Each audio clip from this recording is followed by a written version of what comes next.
ભ્રષ્ટાચાર ઉજાગર કર્યો એ વાંક, પાર્ટીનું કહ્યું માન્યું એ વાંક, આખરે સોમૈયાનો શું વાંક? ડોક્ટર કિરીટ સોમૈયા 2014માં ઉત્તર પૂર્વ મુંબઈ બેઠક પરથી સાંસદ ચૂંટાઈ આવ્યા ત્યારથી તેઓ કામકાજમાં ભારે સક્રિય હતા.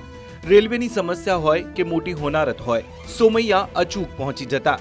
તેમની આ જ કર્તવ્યનિષ્ઠા જોઈને ભાજપે તેમને વિધાનસભા અને મુંબઈ મનપા ચૂંટણીના પ્રચારની બાગડોર સોંપી હતી.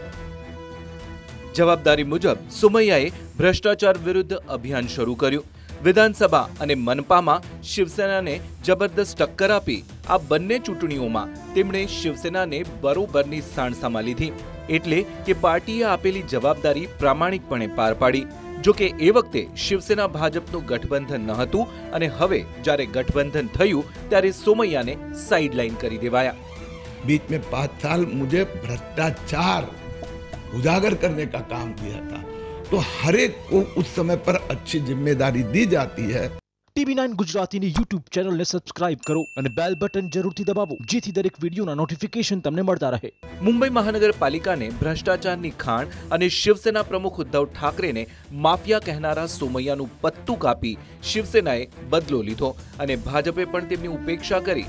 જો કે સોમૈયાને હજી એ વિશ્વાસ છે કે તેમના પણ અચ્છે દિન જરૂર આવશે. हर एक बाप को लगता है बेटा अपने से आगे जाना चाहिए, हर एक बड़े भाई को लगता है छोटा भाई मेरे से आगे जाना चाहिए. और उसका मुझे गर्व है कि मनोज उसी प्रकार से काम कर रहा है. मुझे आज बहुत खुशी है कि पार्टी मुझे नई जिम्मेदारी देगी, लेकिन मैं जो जहाँ काम दिया था वो बहुत अच्छी उचित व्यक्ति को काम दिया है.